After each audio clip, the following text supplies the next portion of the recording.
I'm an Eagles fan. Welcome to Inside the UPSL on TV EMAX and on TVEMAX.com. You can also find us at Facebook, Twitter, and on Instagram. That is at UPSL Soccer. I am your host, Alex Naveja, and alongside with me is Simon Allen, and alongside Dennis Pope, as we're here every Thursday night to bring you, the fans, the players, and the coaches, the latest news on the fastest growing pro development soccer league, the UPSL.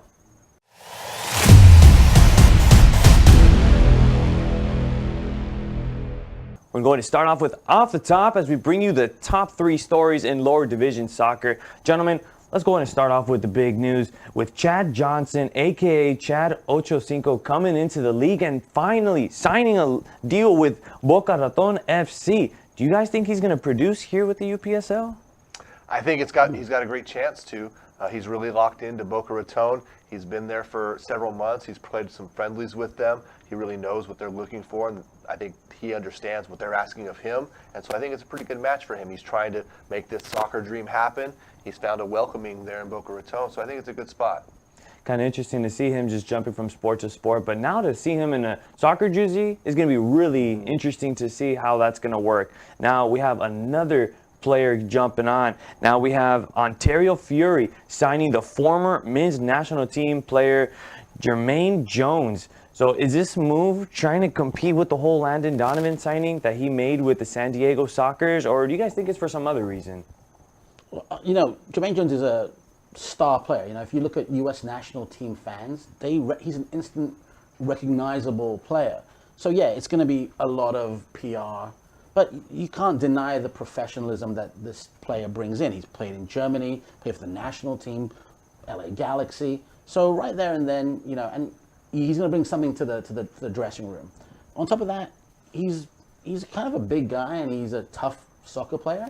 And that might be a change we'll see in sort of indoor soccer in the future. It might get a little bit more rough and tumble. And, you know, a recognizable player is only good for a franchise. So it's a bit of both. He's only good so long as he's healthy, too, and he's 37. Yeah. And he is a physical player, so that does take a toll on the body. The arena game is different than the Absolutely, outdoor yeah. game. There's less running, but there is a chance that there is more physical play out there as well. So it'll be interesting to see, certainly, what he makes of his time with the Fury and what they want to do going forward with Jermaine Jones. Mm-hmm. But I did speak to both the general manager of the Fury and the head coach, and they say that while they don't expect him to come in and take charge of the locker room immediately, they see him growing into that pretty quickly. They notice, you know, straight off his stature amongst the other players, how they look at him, and so on and so forth. So I think they're really ready to utilize his skill set totally. Dennis, let me just add that I don't believe that there are old players and young players. There are no old players and young players. They're just good players and bad players. Mm-hmm. So I want to sort of strike that sort of old young notion, you know, off the record. If he's going to be good, he's going to be good, and no one's going to worry about his age. So we're talking about age a little bit now. And some other news, now we have the UPSL Youth Academy getting their first conference managers. How significant and how big a deal is this for you guys? Well, the 5 new conference managers for the UPSL Youth Academy division represent different regions of the country. So the UPSL is breaking down its youth division into, you know, a sectionalized version of basically the big group, the men's team. And they hope to sort of build the same sort of interest regionally that the men's division has gained, and by using some of the same people and utilizing some of the same people that are involved in the UPSL men's division. So Christian Vallejos, who's the Florida conference manager. He's great. Yeah, I like him. Really cool guy. He's now in charge of building that for the youth division down in Florida. Texas, they have separated into 3 separate regions. There's the Houston region, the San Antonio region, and the Dallas-Fort Worth region. Each of those has its own manager. There's a couple of new managers over here in California, including Tony Partita in San Diego and Jabril Koulibaly up the coast. And so it's growing. They're starting with places where they can play year-round, like Texas, California, and Florida.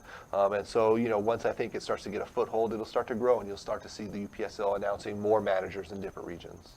It's only good for American soccer. You know, when you start the kids off younger and they have actually a place to look up to and go to.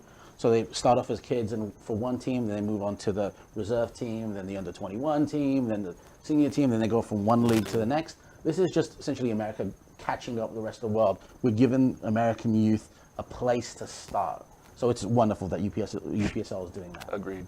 So big things coming up for the UPSL. We talked a little bit about the UPSL Youth Academy coming up, but we're going to take our first break here in Inside the UPSL. But when we come back, we're going to have the president of Boca Raton FC joining us in just a second. But don't forget to follow us on social media, on Facebook, Twitter, and on Instagram. That is at UPSL Soccer.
Welcome back to Inside the UPSL, presented by TV EMAX. And now we're going to bring in our first guest, the president of Boca Raton FC. Here he is, Douglas Heizer. How you doing, Douglas?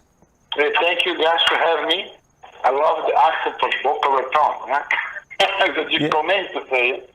Yeah, it took us a little bit of while to be able to figure things out, and everything. But how does it feel to sign off on Chad Ochocinco? That new acquisition could be pretty big for the squad, right?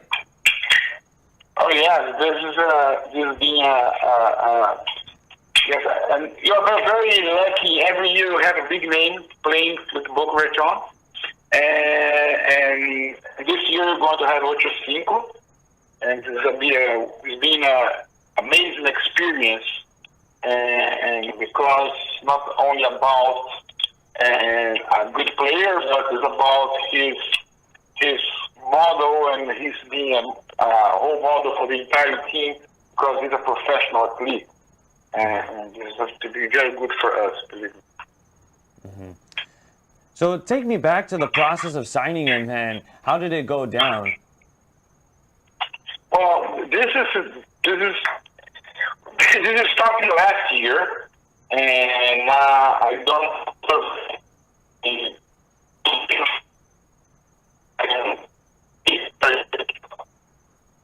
contact him in a moment. He's asking to do something because he's started to be a retired player. Actually, he posted something in his Twitter account and say, "Oh, it's being very bad to be retired. I don't have anything to do."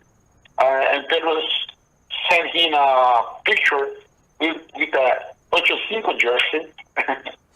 And then he said, "Okay, I'll be there tomorrow." And he was there.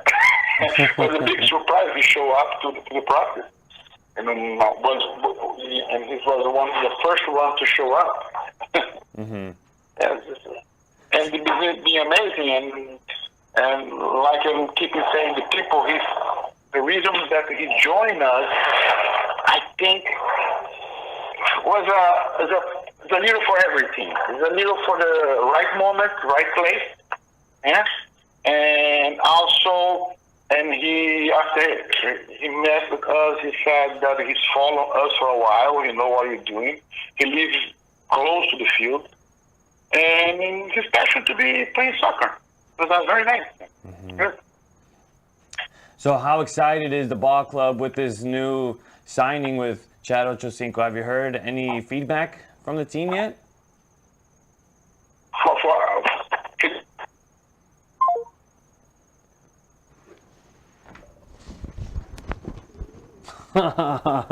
Pretty good feedback.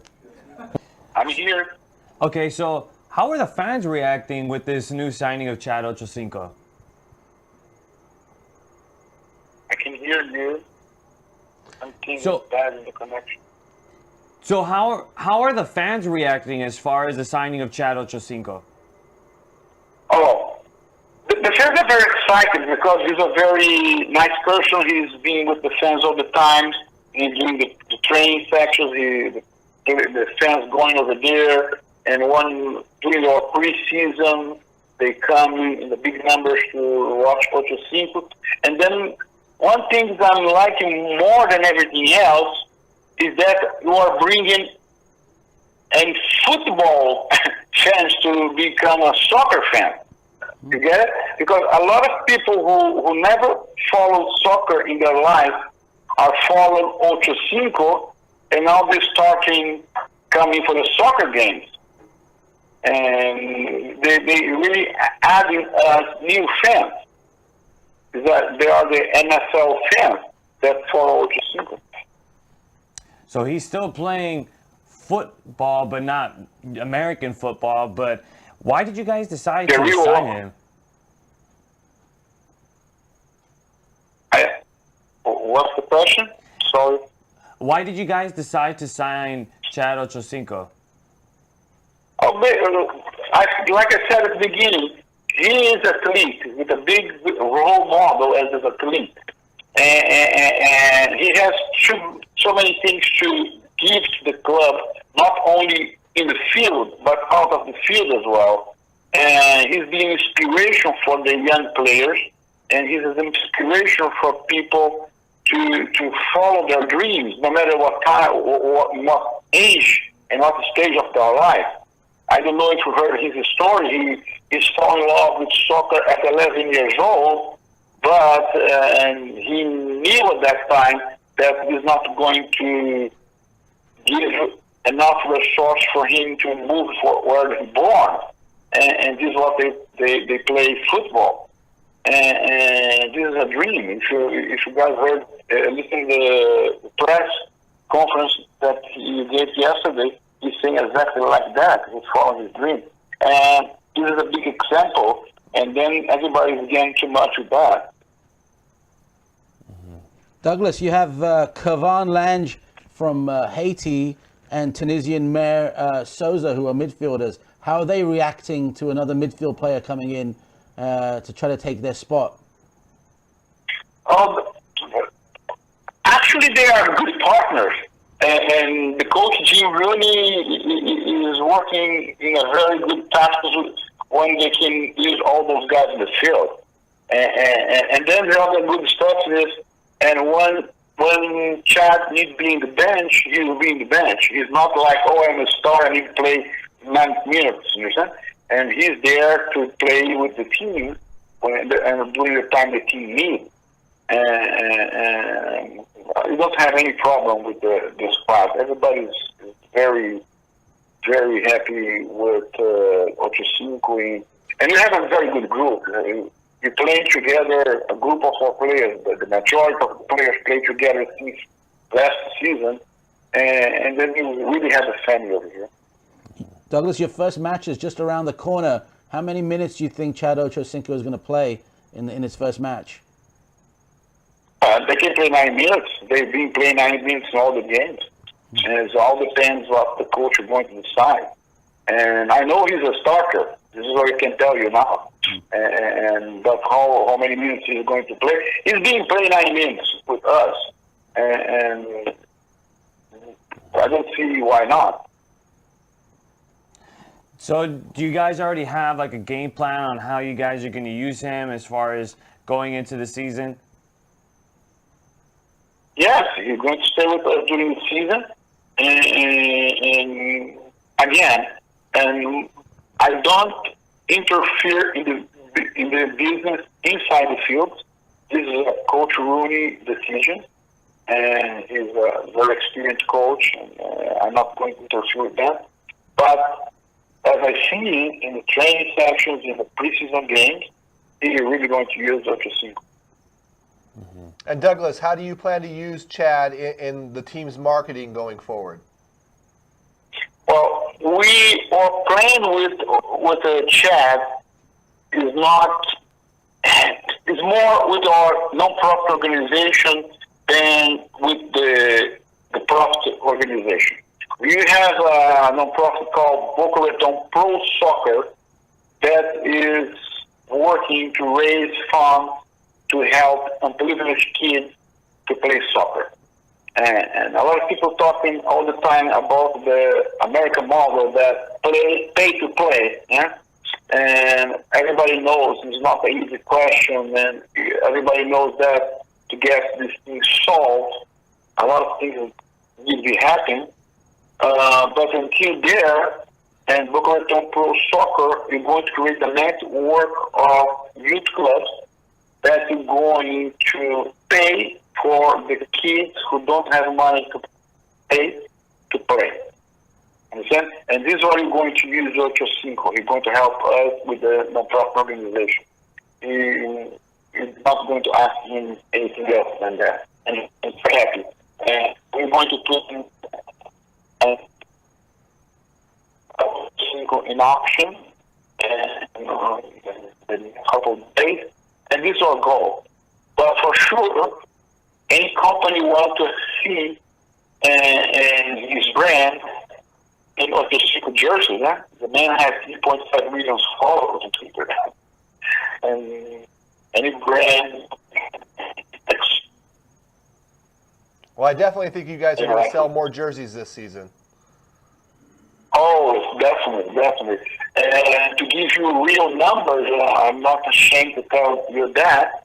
And until today, you sold already what you used to sell in the 6 months of the year. And because it's like a heat effect, and the guys from Futbol, Daniel, have a big, in South Florida, he has a huge Puerto Rican community. And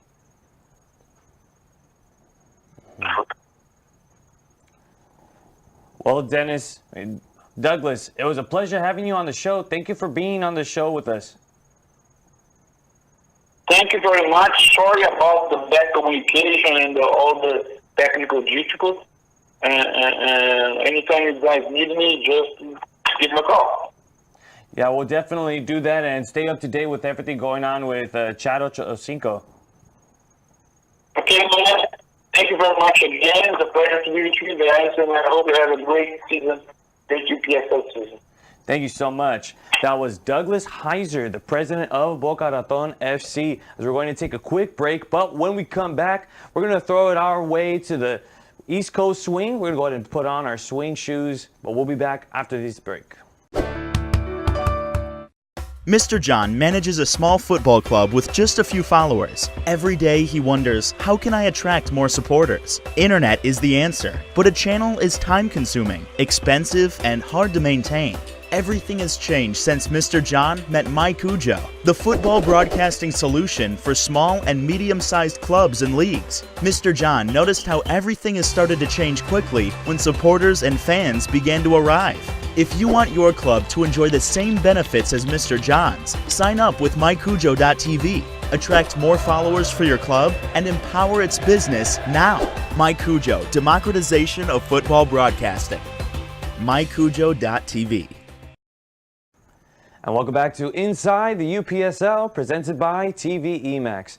Now it's time to turn on the tunes as we swing our way to the East Coast swings. We're going to first start off with the Northeast. The spring and fall schedule are now posted. What matchups can we be looking forward to? Okay, so listen, I'm still getting familiar with all these conferences, right? I've talked to the commissioner. I'm like, man, you got to sort this out for me because I'm a follower. You know, it's a good thing about the UPSL is that you can follow it. Yeah. You know, like in America, for example, you can't watch all the baseball games from the Mets or the Dodgers, right? But you can watch a few, but you can certainly follow it. I'm gonna tell you, I don't know which particular conference they're in. You're gonna have to probably correct me, but I'm right now I'm looking at Mass United, right? And I'm looking at this team because they got a really good range of players, European players, South American players, a good coach, lots of European players, and I like European players, obviously. So I think if I was looking at the East, and if I was getting into the league, as if I was a newbie to this league, and I needed to sort of say I'm gonna be a follower or a supporter, I'm right now I'm thinking Mass United. Just on paper, they look really good, really interesting, and I think they got the conference itself is pretty interesting enough right now that it could be anyone's ballpark. But I just like this particular team. What do you think, Dennis? That's a good call. They were UPSL Spring Northeast champion.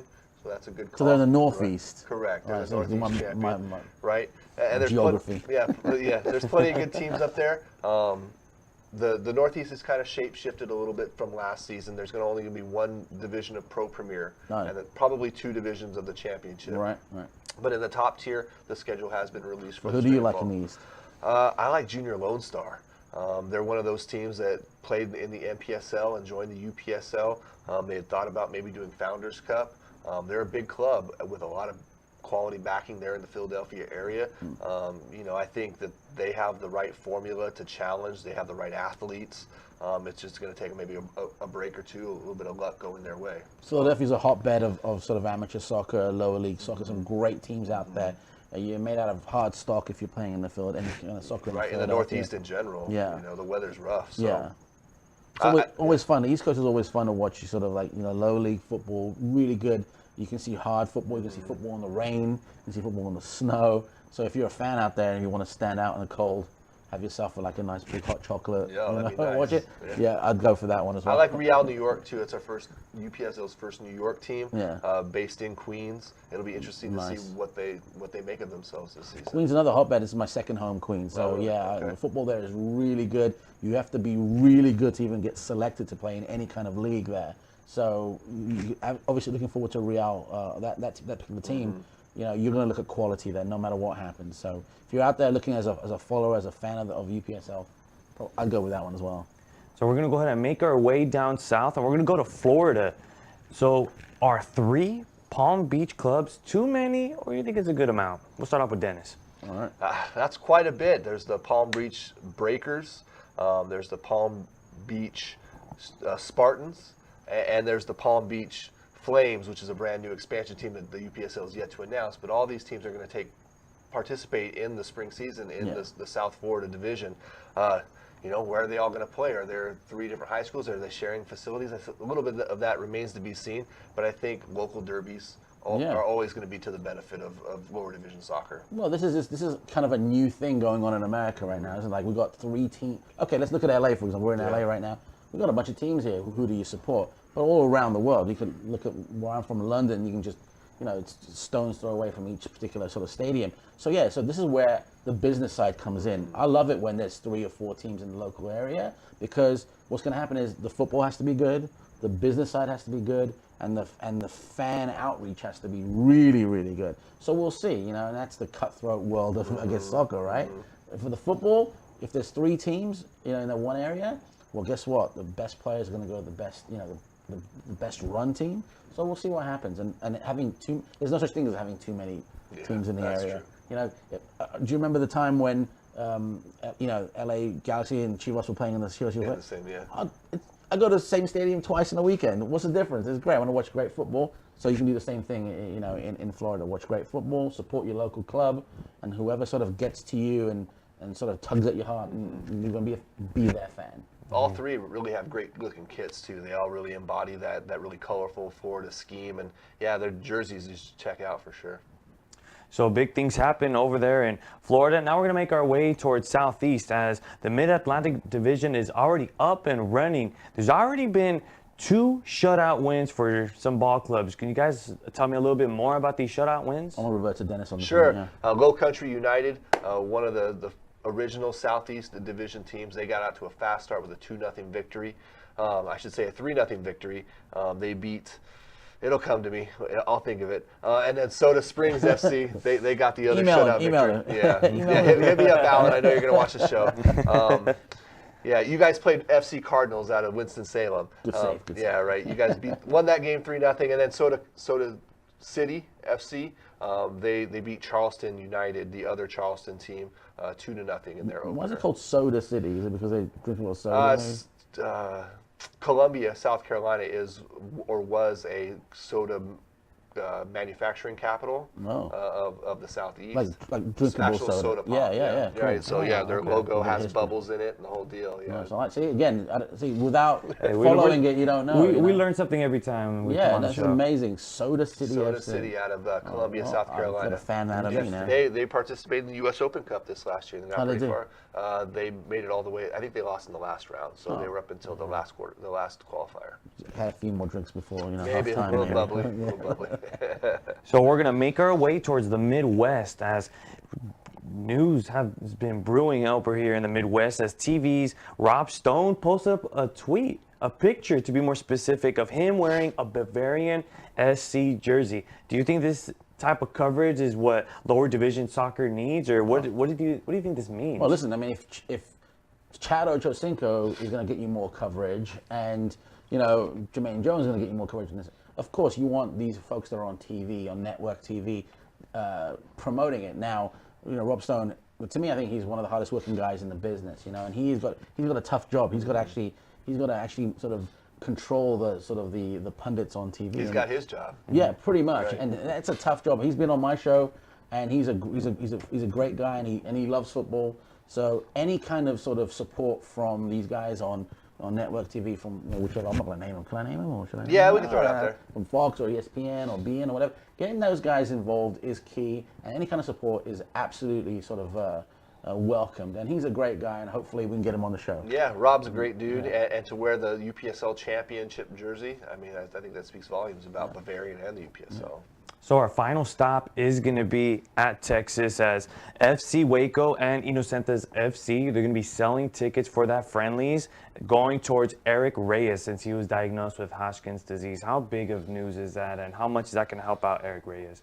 It's a really cool thing that WACO and Inocentes are doing, to put all of those ticket sales for that game toward his to Eric's benefit, is a tremendous gesture on their part. The season's just getting going, so they were going to play this friendly anyway. Unfortunately, the news broke that he, is going to undergo treatment for Hodgkin's lymphoma, and we certainly wish him the best of luck with that and the best of health going forward. But I think, if you can do something for the community and one of your players at the same time and sort of build that, I think that makes the bond stronger locally, with what's going on there. You just can't be a franchise owner and go say, here's a football, go watch it. Mm-hmm. You have to engage the community. Something that it took a long time for a lot of, you can look at American soccer history and it literally, I've said this many times, it's riddled with, franchises that just don't exist anymore because they didn't engage the people that have come and pay money to watch them. They didn't go out into the community and they didn't do stuff like this. Right. So yes, benefiting a player, but also telling the community, listen, man, we're not just about football. We're about people. Mm-hmm. And so obviously, no one's going to disagree with this. It's a great thing that they're doing. Hopefully they'll make a ton of money, bring in some fans, obviously, and just have a great game. And it's a friendly, so just go out there and have a good time. Call up the people from Soda FC and get some drinks.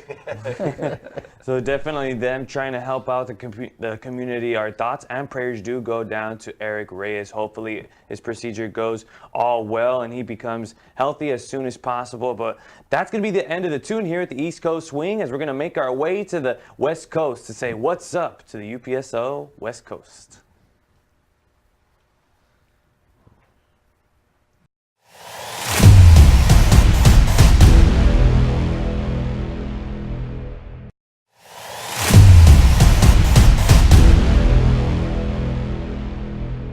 And welcome back to Inside the UPSL, presented by TV EMAX. As now we're ready to say what's up to the West Coast here in the UPSL West Side. First stop is going to be the Pacific Northwest, where we wonder which club will be next to join. Any possible new teams in the works? It's been pretty quiet here the last couple weeks since the last Alaska expansion.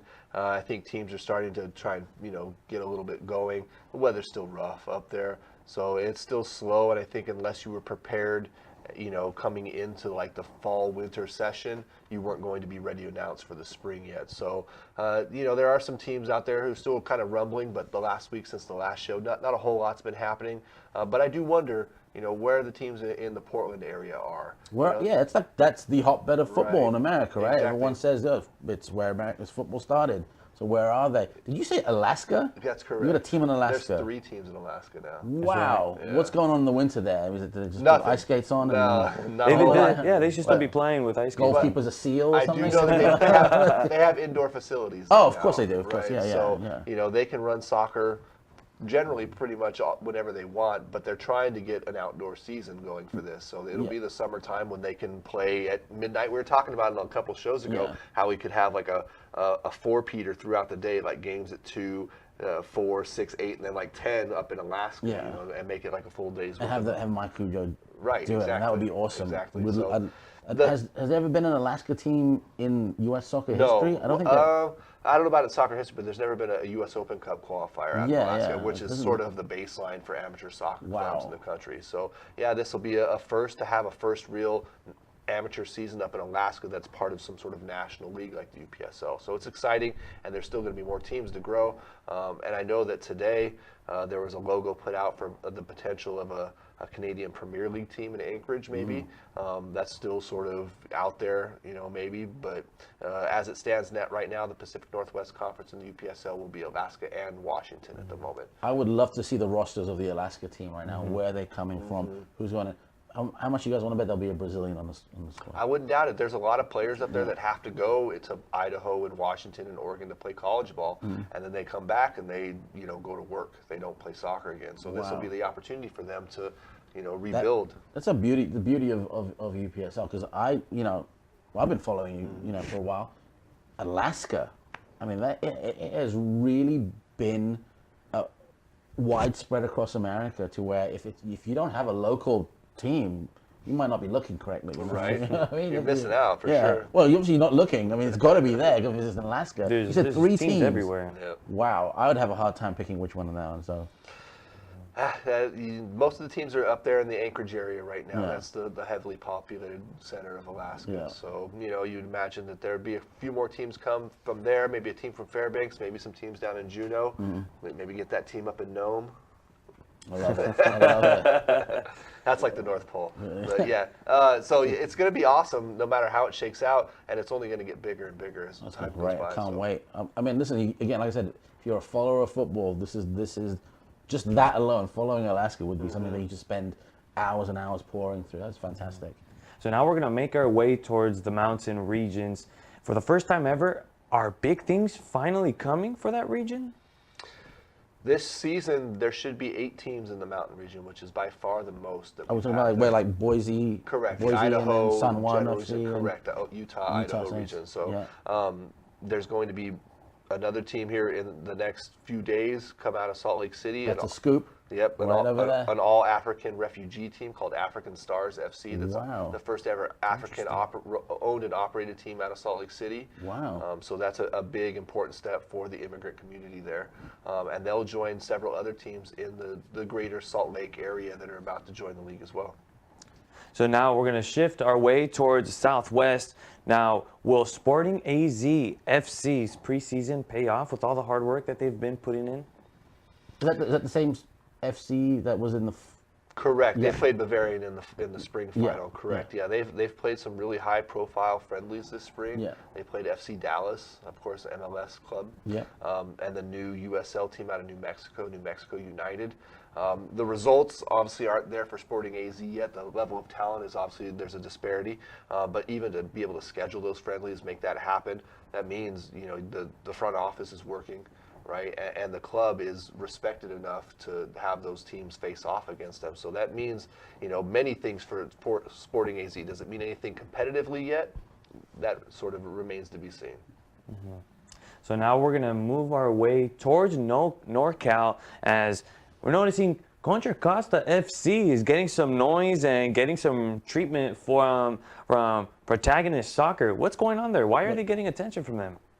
Well, they're the most important Liga NorCal team to recently make the jump to the UPSL, so they're getting a lot of attention for that. They were essentially just like a men's recreational adult team several years ago, and they just continued to grab the imaginations and the attention of players there. The coaching has gotten better. The players have gotten better. They went from winning Liga NorCal to trying to make the jump now to the UPSL, and I think they're getting recognized for the building process that they've undergone. What's the chances that they're going to do well? Because there's a big jump from amateur sort of guys, public kind of stuff to that is a huge jump regardless where they are highly regarded in Liga NorCal, which is the top league up there in the Bay Area for amateur soccer, and so I think they have a very good chance of being competitive.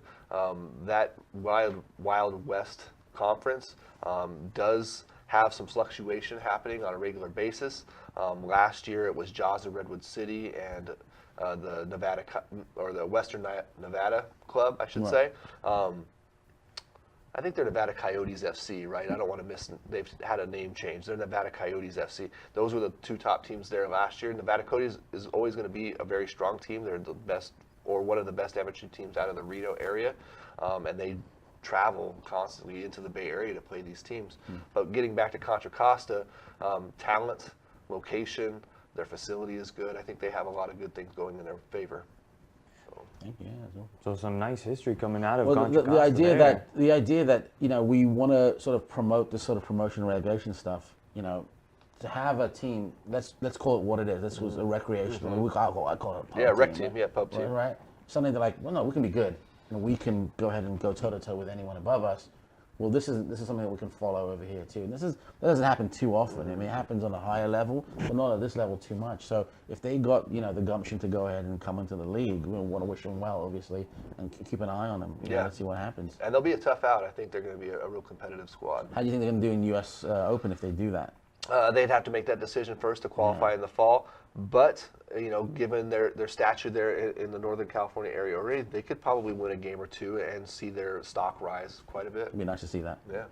So big things happening in SoCal as we make our way to our final stop as the Santa Ana Winds FC player Jordan Gorman signs a deal with MKE Torrent. How big of a deal is this? Word is that it's never happened before? This is Milwaukee Torrent, right? That's correct. Yeah, MKE is just an abbreviation for Milwaukee. So it's Milwaukee. So that's something that I'm very interested in because I don't think it is the first time that's happened.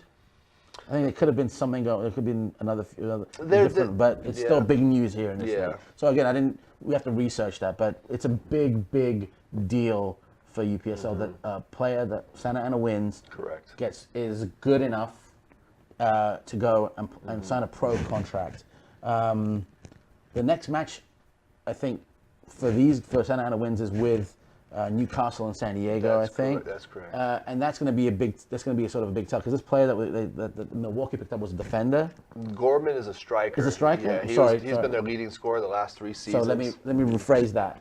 So he's a striker. So let's see what happens and how that team is going to react without him. Going back to the idea that that UPSL is creating players that can sign pro contracts and move up. Well, that's huge. That's that whole sort of pyramid and that sort of road to wherever you need to go. So let's see if maybe 3 or 4 years from now we're talking about this kid maybe playing for the U.S. national team. Jordan Gorman's been fantastic. Out of Chico State, Chico State, right? And he's a local Orange County guy. Yeah. And has just scored every season for Santa Ana Winds, was big for them in the U.S. Open Cup qualifying, and now he's going to get his chance in the MPSL Founders Cup with MKE Torrent, and who knows what could be next. I mean, it could be a springboard to something else, right? So, and as far as like the UPSL player pool has gone, lots of players have gone on to sign and do different things in different places and elsewhere, but I think with the MPSL Founders Cup and the sort of focus that has now for the imagination of the American soccer public, this is a sort of a paradigm shift that way towards taking the next logical step up, because you'll see players go to Costa Rica and do different things in sort of a random way, but this is sort of the progression of American soccer. This is the road that UPSL has created. Correct. Before that wasn't there. If you played in a league like UPSL, the chances of you moving to a pro and then going somewhere was probably not going to happen. Right. UPSL is like is at the forefront of that. This is a new movement that's taking place, so it's exciting. Yeah, it's very, very exciting times to be a soccer fan in the United States. If this continues, then this is what we've been sort of waiting for the past 30, 40 years. So we just said what's up to the hottest spots in the UPSL West Coast. But when we come back, we're going to have our guy Simon Allen going to talk a little bit more about some UPSL news coming up. You guys don't want to miss out after this break.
And welcome back to Inside the UPSL, presented by TV EMAX. And now we'd like to welcome our last but not least, our last guest will be Simon Allen, soccer commentator. Simon, how have you been enjoying the show tonight? I've been here all along, man. I've been here, been sitting and watching it. I can't be the last and least.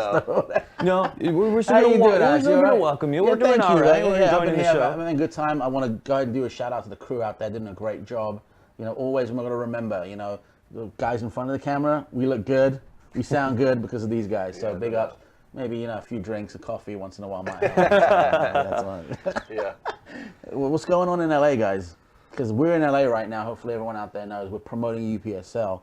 So, you know, what's going on in LA? What do you guys want to... Well, the season's just starting, right? So that's an important thing to finally get the ball rolling again for the season. Yeah. And the season seemed like it just ended Didn't here it? in Southern California, and we're just starting back up again. There hasn't been any downtime. There's been no off season, literally. I really liked your play-by-play announcer for the Yeah, he was on point for the championship game. I'm his biggest fan.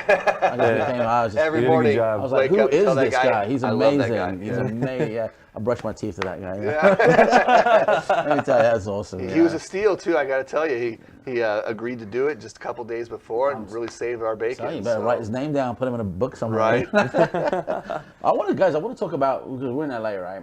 And I've loved football since I was 3 years old, right? And my first memory as a kid was in a stadium, if you believe it or not. And I've been in sort of the American game since I pretty much got here, from every part of from low league to high league, college and whatever. This week, you know what, something that really kind of irked me, like almost made me want to spit, was that there was these college people, these college coaches, 2 of them were in LA, 3 of them were in LA, that would essentially get kickback money from parents and then bring their kid in, right? And they would not even be soccer people, you know what I mean? Right. And so we've been talking about for years, you know, how pay to play doesn't work, and how pay to play is horrible. And suddenly we're seeing that it's not at the level that, you know, like let's say I was when I'm coaching kids, right? It's at the highest level. And I'm gonna tell you right now, I'm really disgusted at those coaches. I'm really disgusted at those coaches for doing what they did, because they're gonna set back soccer.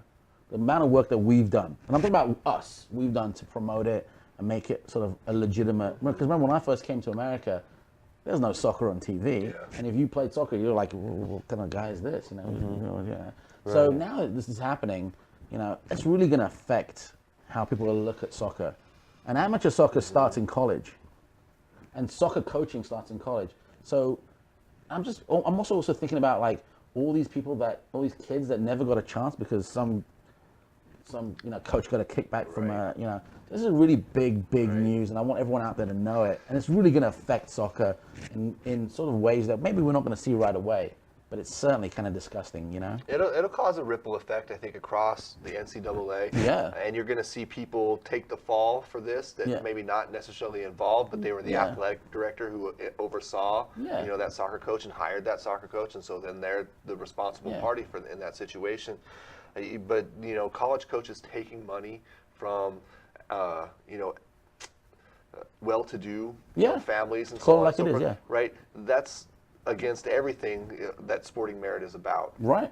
So you earn your position within the team. You don't pay to not really play, but be a part of the university like these students are being a part of. And they're being photoshopped into team pictures. And all kinds of weird things are going on to make it seem like they're actually a part of the program when in fact they've never gone to a practice, done a training, been on a game roster, on any of that. They're just sort of floating along on their parents' money. And the coaches are sort of perpetuating this nonsense. And to make it stop and to actually find that there's an investigation being done by the FBI is sort of shocking because, money corrupts, indefinitely. Racketeering, money laundering, It is not good for American soccer. When I say shame on those coaches, I really mean shame on them.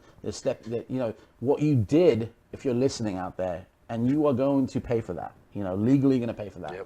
What you did was you took a kid that could actually play soccer and demote that kid to whatever, a life of not playing soccer, not getting a college education, and you brought someone in that was not worthy of it.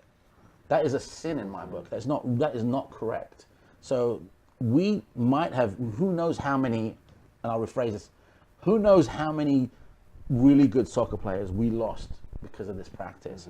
So it's a big deal, and I hope they are prosecuted to the fullest extent of the law. This is something that I'm very passionate about, giving every kid a chance, and especially the ones that could really do well. And by the way, this could also be the end of college sports.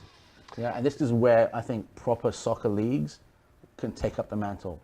We do things, inclusive meritocracy. We do things because you're good, not just because you have a ton of money in your back pocket or your mom is famous. So this is, I think, we can hold our head up high when it comes to leagues like the UPSL. We don't care where you come from. If you can play, you get a shot. Yeah, the NCAA is something of a monolith. I don't know if this would be enough to take down the whole system, but this certainly puts chinks in the armor. Absolutely. Right, so I think at some point you start to look at the big picture with the NCAA and see what it is that they're doing at all levels of sport with all teams and all divisions of the NCAA and start to realize that it's it's a racketeering scheme. Let's just hope it gets rectified really quickly, and let's hope what really happens is, teams across America, like the ones at UPSL, look at that and go, you know what? It's time that we stepped up. It's time that we went ahead and got these kids, and like we're doing with the youth leagues, and that's where I think soccer will become great in America when the clubs and the franchises pick up the mantle and really do it. I think the days of college might. I don't know. Maybe they might be trickling away. I think you're right. I think they are a little bit trickling away, especially in soccer in this country. I think you're going to start to see a shift away from an academic / athletic environment to separating those two, like they Let's do hope elsewhere. so. I'm a firm believer in that. Always have been. I don't believe in the student athlete myth. It's like either a student or you're an athlete. Which one are you? I joke around like some of these kids that 19, 20 years old, 21 years old. They're studying for midterms. Michael Owen was in the World Cup when he was 18 years old. Didn't have to worry about that one. Wow. So maybe it'll be beneficial for us that this kind of thing was caught, and then we'll be happy to go ahead and pick this up and I do think it soccer properly. will be better for it. I think so too. I just think it's unfortunate with these athletes. They lose a spot in there, but you know what? I think for the UPSL, they definitely take any of these players in a heartbeat and take them up. If you're good enough to play for USC, I think you should definitely. At least get a tryout with one of our clubs. Right. I can remember when on my team we had guys that were playing at local colleges, and we were like, you're on the first team? And they're like, yeah, come on. You know, we'll just give you, it's a no-brainer. Take them. So hopefully if you're out there, you know, go join up, go talk to your local UPSL team. Mm-hmm. Well, we just want to say thank you so much for joining us tonight. And Simon Allen, thank you so much for being on the show. We really appreciate having you. It's my pleasure. You know, anytime you want to talk football, I'm around. Let me tell you, that's my passion. It's my love. And I really do respect and enjoy watching UPSL and its teams. I think it is the way to do it, you know, to do soccer business. And anytime when you see me, I'm usually the guy in the corner watching a game, not knowing who the teams are. But I know that if there's this logo, it's going to be quality. Nice. Mm-hmm. It's going to come up with some big things, but we just want to say thank you so much to everybody that came with us to watch this show tonight. I want to thank Dennis Pope for being on the show, along with Mr. Allen himself coming on to the show. I'm Alex Naveja, the host for tonight's show. Hope you guys could join us next Thursday. Just want to say good night and have a good one.